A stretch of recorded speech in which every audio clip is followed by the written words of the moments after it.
Alur cerita berjudul Bulbul. Film horor Bulbul bercerita tentang isu masyarakat adanya teror penyihir yang menghantui desa kecil di Bengal. Kisahnya dimulai pada tahun 1881 di Bengal, Presidensi India. Seorang anak berusia 5 tahun bernama Bulbul tengah siap dalam pesta pernikahannya. Pada masa itu, pernikahan anak di usia itu adalah hal yang lumrah. Bulbul dijodohkan dengan orang dewasa dengan perbedaan umur sampai 20 tahun. Calon suaminya itu adalah seorang bangsawan yang kaya. Bagaimana kelanjutannya? SPG Review, semua pada gue review bakalan nge-reviewin film ini sampai selesai. Tapi sebelum mulai, jangan lupa klik subscribe, like, share, komen, dan nyalain notifikasinya guys, supaya SPG Review lebih semangat berkarya nge-reviewin kalian semua. Mari gerakan jempol kalian karena semuanya itu gratis. Pada saat pergelaran pernikahan, semua keluarga dari pihak laki-laki datang, terutama dua saudara laki-laki lainnya. Calon suaminya, kakak tertua. Anak kedua, Mahendra, pria dewasa sudah beristri namun idiot. Dan terakhir Satya, berusia 7 tahun sebaya dengannya. Bulbul pun mau melakukan ritual pernikahan, namun dia menyangka anak laki-laki seumurannya itu adalah calon suaminya. Acara pun selesai. Bulbul tersadar. Dia dibawa ke istana bangsawan. Dia ditemani anak laki-laki seusianya itu. Dalam perjalanan menuju istana, mereka berdua saling bercerita tentang penyihir. Sesampainya Bulbul di istana, dia pun disambut. Bulbul merasa takut karena suasana dan penampakan istana terlihat suram dan gelap, hanya diterangi oleh api obor. Pada saat malam pertama, Bulbul pun masuk ke kamar dan mencari suaminya yang seumuran dengannya, kepada kakak tertua. Namun pria ini tersenyum dan mengatakan, saat dewasa kau akan mengerti perbedaan suami dan ipar. 20 tahun kemudian, Satya baru kembali setelah menyelesaikan pendidikannya di London jurusan hukum. Kembalinya Satya ke istana disambut dengan maraknya pembunuhan oleh sang penyihir. Namun Satya sungguh tidak mempercayai isu-isu tersebut. Pertemuan mereka mengingatkan Bulbul pada masa lalunya, saat mereka bermain di usia 5 tahun. Dia teringat kembali tentang cerita penyihir yang diceritakan Satya pada masa kecilnya. Ternyata itu pertemuan 5 tahun terakhir. 5 tahun terakhir ini banyak perubahan yang terjadi. Saudara pertamanya pergi meninggalkan rumah, lalu saudara keduanya meninggal dunia. Istrinya Binodini mengatakan Mahendra, kakak idiot itu meninggal karena penyihir. Satya tidak mempercayainya karena keadaan meninggal Mahendra dengan keadaan leher yang tergigit. Dia berpikir bahwa Mahendra meninggal karena digigit binatang buas. Satya pun kaget melihat kakak iparnya Binodini sudah menjadi biarawati. Binodini kembali teringat acara festival sekaligus hari dia menemukan Mahendra suaminya yang tergeletak dengan berlumuran darah di tempat tidur. Binodini mengatakan dia menemukan jejak kaki yang terpelintir di bawah. Binodini sangat yakin bahwa itu adalah jejak sang penyihir. Namun Satya tetap masih tidak percaya adanya penyihir yang bisa membunuh manusia. Satya pun merencanakan untuk berburu penyihir malam ini. Pada saat ia ingin izin pergi berburu, dia melihat Bulbul sedang berduaan dan dipicit kakinya oleh seorang laki-laki. Lalu Bulbul menjelaskan itu adalah dokternya. Satya heran mengapa dia berduaan dengan pria. Bulbul hanya tersenyum kecil. Satya pun mulai berburu pada malam itu ditemani guru Dinkar dan para warga. Hutan gelap dan berkabut. Mereka pun saling berpisah. Tak lama kemudian, terdengar suara guru Dinkar teriak histeris yang akan dibunuh penyihir. Satya dan dokter pun berlari menuju suara tersebut. Dokter sampai duluan ke bangunan tua. Dia melihat ada seorang perempuan berambut panjang masuk ke bangunan tua, menyeret mayat dokter Dinkar. Kemudian Satya menyusul dan dia pergi masuk ke bangunan itu. Ia bertanya kepada dokter, apakah kau melihat sesuatu? Dokter menggelengkan kepala. Satya bertanya lagi, apakah kau melihat dia manusia atau binatang? Dokter pun tetap menggeleng, tetap tidak mau memberi tahu. Dari kejadian malam itu, Satya sangat yakin bahwa dokterlah pembunuhnya. Bulbul teringat kembali tentang 5 tahun yang lalu, di saat semuanya belum berubah. Bulbul masih seperti gadis 5 tahun lalu, yang polos, penuh segan dan kesopanan, dan dia suka diam-diam memperhatikan Satya dari kejauhan dengan penuh senyum. Binodini pun masih berbeda. masih seperti nyonya yang penuh perhiasan dan berkuasa, dan berbicara sangat kasar kepada Bulbul. Bulbul teringat saat mereka masih berkumpul bersama suami dan ipar-iparnya. Saat itu, Binodini melihat kemesraan Bulbul dan suaminya. Tiba-tiba membicarakan tentang pernikahan Satya. Bulbul pun terlihat kaget mendengar pernyataan tersebut. Suaminya mengetahui ketidaksukaan Bulbul tentang kabar tersebut. Seluruh orang di istana juga sudah mengetahui bahwa Bulbul dan Satya memang selalu menghabiskan waktu berdua sejak kecil hingga dewasa. Pada pertemuan berikutnya, Bulbul dengan wajah yang muram menanyakan kepada Satya tentang maukah Satya menikah. Dan Satya pun membantahnya. Dia mengatakan tidak ingin menikah. Mendengar hal itu pun, Bulbul tersenyum kembali. Binodini pun kembali menghasut suami Bulbul untuk segera menikahkan Satya. Karena semakin hari mereka semakin dekat. Mendengar ucapan Binodini, suaminya merasa tidak tenang dan mulai merasa cemburu. Mulai saat itu, suaminya mulai memperhatikan mereka berdua. Semakin hari, suaminya semakin merasa cemburu. Suaminya pun mengubah niatnya untuk menikahkan Satya karena saat itu ia memang tidak mau. Lalu menyuruh Satya untuk menyelesaikan studinya di London. Mendengar pernyataan kakaknya itu, Satya sungguh senang dan dia bersedia untuk pergi ke London untuk belajar hukum. Bulbul meminta agar kepergian Satya setelah acara festival selesai, dan itu 3 bulan lagi, dan suaminya menyetujuinya. Pada malam hari, Bulbul mengajak Satya untuk bertemu, dan diketahui oleh suaminya. Suaminya merasakan kesedihan Bulbul. Suaminya semakin yakin bahwa Bulbul memiliki perasaan dengan Satya. Suaminya sungguh sedih dan terpukul mengetahui kenyataan itu. Pada malam itu juga, suaminya mengatakan ingin membawa Satya ke kota sebentar. Hari demi hari terus berganti. Bulbul tetap menunggu dengan resah. Hari berikutnya, suaminya pulang dan Bulbul bertanya kemana Satya. Suaminya menjawab, Satya sudah pergi ke London. Betapa terkejutnya Bulbul. Dia merasakan sedih, marah, kesal, dan kecewa.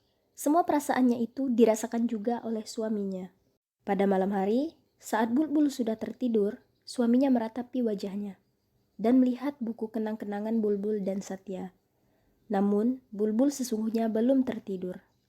Setelah suaminya pergi, Bulbul pun terbangun dan menuju buku kenangannya bersama Satya. Karena marah, Bulbul merobek dan membakar buku kenangannya tersebut. Pada malam itu, suaminya mendatangi kamar istri adiknya, yaitu Binodini, dan bermesraan. Namun, lagi-lagi Binodini menghasut. Hal ini membuat suaminya sangat marah, lalu pergi menghampiri Bulbul. Dia melihat kertas yang telah dibakar Bulbul. Dia melihat adanya tulisan Satya dan Bulbul. Suaminya merasa dicurangi. Dia pun lalu mengambil sebatang besi yang tebal. Pada saat Bulbul menghabiskan kesedihannya di bak mandi, suaminya datang dan menarik rambut istrinya, lalu memukul, mencambuk pergelangan kaki istrinya menggunakan besi tanpa henti. Ini adalah adegan yang sangat menyedihkan, menyeramkan, menakutkan, dan memilukan. Suaminya memukulinya dengan bersimbahan darah tanpa ada lagi rasa kasihan dan kasih sayang. Tak disangka, setelah kejadian yang sangat tragis itu, ternyata Bulbul masih hidup. Kedua pergelangan kakinya hancur. Dia pun dirawat oleh dokter di istana. Suaminya menyampaikan kepada Binodini bahwa Bulbul jatuh dari tangga. Dia menyuruh Binodini untuk menyewakan dokter sampai Bulbul sembuh. Dia akan pergi untuk sementara waktu, dan untuk biaya pengobatan dia akan terus mengiriminya. Gedoran pintu penjaga keamanan istana membuat Bulbul tersadar akan ingatan kejadian tragis tentang kakinya 5 tahun silam. Petugas keamanan menyampaikan bahwa gadis kecil berusia 5 tahun melihat penyihir membunuh seorang laki-laki. Saat anak itu ingin dimintai keterangan oleh Satya, petugas keamanan mengatakan bahwa anak itu diberi pil penenang oleh Dr. Sudip dan tidak bisa dimintai keterangan. Mendengar pernyataan itu, Satya semakin yakin bahwa pelaku pembunuhan itu adalah Dr. Sudip. Satya merasa Dr. Sudip telah memanfaatkan Bulbul dalam melakukan kejahatannya. Dan dia juga mencurigai bahwa Bulbul berselingkuh dengan Dr. Sudip. Dia merasa sifat Bulbul telah berubah drastis. Sudah banyak melakukan kesalahan dan tidak lagi menjadi wanita pemalu dan penurut, sehingga suaminya pergi meninggalkan rumah. Bulbul pun tertawa terbahak-bahak mendengar pernyataan Satya. Bulbul merasa bahwa Satya merasa cemburu kepada Dokter Sudip. Satya mengatakan kepada Bulbul bahwa dia telah mengirim surat dan memberitahu kejadian kedekatan Bulbul dan Dokter Sudip kepada kakak laki-lakinya itu. Dan dia mengatakan bahwa suaminya pasti marah dan pasti akan mengusir Bulbul pergi dari istana. Lalu Bulbul mengatakan, "Kalian berdua semuanya sama saja." Mendengar pernyataan itu, Satya merasa bingung. Mendengar pernyataan Satya, Bulbul kembali teringat 5 tahun yang lalu, pada saat kejadian yang sangat tragis menimpa dirinya. Pada saat itu, dalam keadaan Bulbul terbaring lemah dengan pergelangan kaki yang hancur, dijahit, dibalut, dan terikat dengan tali, kakak iparnya yang idiot bernama Mahendra datang menghampirinya dan memainkan tali-tali yang mengikat kakinya. Bulbul merasa kesakitan. Dalam keadaan badan Bulbul yang tidak dapat digerakkan, Mahendra melakukan tindakan pemerkosaan terhadap Bulbul. Betapa perih dan kesakitan bertubi-tubi yang dirasakan oleh Bulbul dengan keadaan kaki yang hancur pasca dijahit dan tidak boleh digerakkan karena akan merobek jahitannya kembali. Kakak ipar yang idiot itu memperkosanya dengan sangat sadis dan kasar dan membuatnya kembali terluka jahitan lukanya dan pahanya mengalir darah setelah diperkosa. Dengan penuh rasa kesakitan yang teramat sangat, Bulbul pun tak sadarkan diri. Tepat pada malam itu, rembulan berubah menjadi warna merah dan memberikan kekuatan spiritual kepada Bulbul yang tak sadarkan diri itu. Mahendra, si idiot itu, kembali ke kamar istrinya dengan ketakutan. Istrinya mengetahui apa yang dilakukan suaminya terhadap Bulbul. Keesokan paginya, Binodini menghampiri Bulbul dan dia mengatakan bahwa setelah menikah pada keluarga kerajaan, maka rahasia kerajaan pun tidak boleh sampai keluar. Binodini mengatakan bahwa Bulbul akan mendapatkan begitu banyak emas, pakaian sutra, dan kehormatan jika dia diam. Binodini pun membersihkan darah habis pemerkosaan tersebut. Setelah Binodini pergi, Dokter Sudip datang, dan dia sangat terkejut melihat jahitan kaki Bulbul kembali terbuka. Dia mengatakan bahwa, "Aku sudah bilang tidak ada yang boleh mendekati kakimu." Sudip juga melihat dari paha Bulbul mengalir darah. Dokter Sudip meminta Bulbul untuk menceritakan siapa pelakunya. Namun Bulbul tidak mau memberitahunya. Karena Bulbul telah mendapatkan kekuatan spiritual, dia tidak lagi merasa kesakitan. Bulbul kembali tersadar akan kejadian 5 tahun yang lalu. Karena Binodini datang dan mengatakan saat itu akan diadakan ritual memperingati hari kematian Mahendra si idiot itu. Bulbul dan Binodini pun pergi ke acara itu. Namun, tiba-tiba datang anak laki-laki yang menangis dan mengatakan bahwa ayahnya, Dokter Sudip, dibawa pergi. Ternyata, Satyalah yang membawa Dokter Sudip. Dia membawa Dokter Sudip karena yakin bahwa Dokter Sudiplah yang telah membunuh orang-orang di desa. Satya mengatakan bahwa petugas keamanan di kota akan menghakimi Dokter Sudip.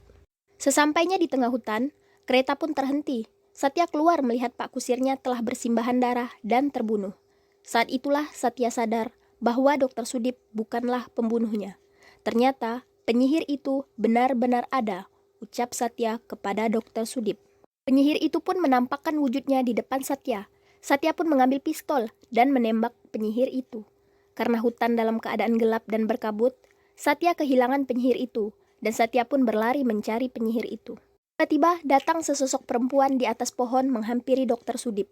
Dengan badan yang tertembak pistol dan berlumuran darah, dengan wajah yang tersenyum dan kaki yang terpelintir ke depan, membuat Dokter Sudip mengetahui bahwa sosok penyihir itu adalah Bulbul. Dokter Sudip kembali teringat pada saat dia menyembuhkan Bulbul. Bulbul tidak pernah lagi merasakan kesakitan sampai kakinya terpelintir. Ternyata penyihir yang membunuh warga desa itu adalah Bulbul, wanita yang selama ini dia rawat. Saat Dokter Sudip ingin menghampiri Bulbul, Satya pun datang. Satya mengatakan ingin memburu penyihir itu. Namun, Dokter Sudip mengatakan jangan dan menyuruh Satya pulang. Satya marah, lalu dia pun menghajar Dokter Sudip. Dokter Sudip pun membalas. Dia mengatakan jangan memburu penyihir itu. Satya mengatakan, mengapa Dokter Sudip ingin melindungi penyihir itu dan siapa penyihir itu baginya? Satya mengatakan, mengapa kau menyukai iblis? Dokter Sudip pun membalas, dia bukan iblis, tapi dia adalah Dewi. Namun Satya tidak mengerti perkataan Dokter Sudip. Dia pun berlari dan membakar hutan. Dari kejauhan, Bulbul melihat pertengkaran mereka berdua. Dia pun berlari melompati dahan pohon demi pohon untuk menyelamati diri. Ternyata Bulbul membunuh orang-orang itu ada alasannya. Yang pertama, Guru Dinkar. Dia dikenal sebagai orang yang baik, tetapi dibunuh penyihir. Ternyata, dia melakukan poligami dan mencederai istrinya. Dia mematahkan kaki istrinya. Selanjutnya adalah pria yang menikahi anak berusia 5 tahun, dan Mahendra, orang yang telah memperkosanya. Bulbul pun terus membanjati pohon untuk menyelamati diri.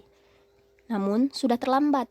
Dahan-dahan pohon sudah berjatuhan, dan api sudah di mana-mana. Bulbul pun tidak dapat menyelamatkan diri. Dr. Sudip terus mencari dan berteriak memanggil dengan sebutan Dewi. Satria pun bertanya, siapa dia bagimu? Dr. Sudip mengatakan, dia adalah kakak iparmu. Satya pun merasa terkejut dan terpukul. Dia menangis dan berteriak menyesal. Dia mengingat masa-masa indah saat kecil. Dalam kobaran api yang begitu besar, Bulbul hanya bisa pasrah.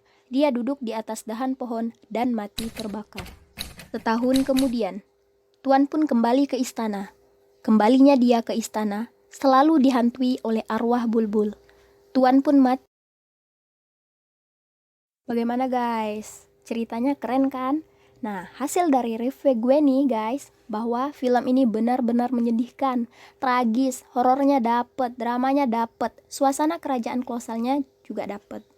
Adegan yang sangat memilukan itu, ya tadi, si Bulbulnya itu dipukul menggunakan besi. Ya ampun, gak dapat dibayangkan. Dipukul pakai besi sampai kakinya hancur, sampai tumitnya itu ke depan, jari-jarinya ke belakang. Aduh, itu kejahatan saudara yang pertama atau suaminya. Nah, kejahatan yang kedua nih, udah sakit, berlumuran darah, kaki dijahit, diikat nih, tahap pengobatan. Si ipar yang idiot itu bisa-bisanya dia punya otak cabul kan guys, parah banget. Udah jatuh ketimpa tangga pula. Enggak deh, itu bukan kata-kata yang menyeramkan, tapi ini yang paling menyeramkan. Udah kaki dipukul sampai hancur, habis itu diperkaos pula, greget banget. Nah, ipar yang kecil nih, memang sih dia baik sama Bulbul, berteman sejak kecil sama Bulbul, sayang sama Bulbul. Tapi yang terakhir, yang merenggut nyawa Bulbul siapa? Satya kan? Yang menembak, bakar-bakar hutan. Fix, 3 bersaudara ini penyiksa parah. Gue nontonnya sampai merinding bulu kuduk, sampai emosi terbawa, meledak-ledak guys. Dan satu lagi nih, adegan terakhir, saat Tuan udah kembali.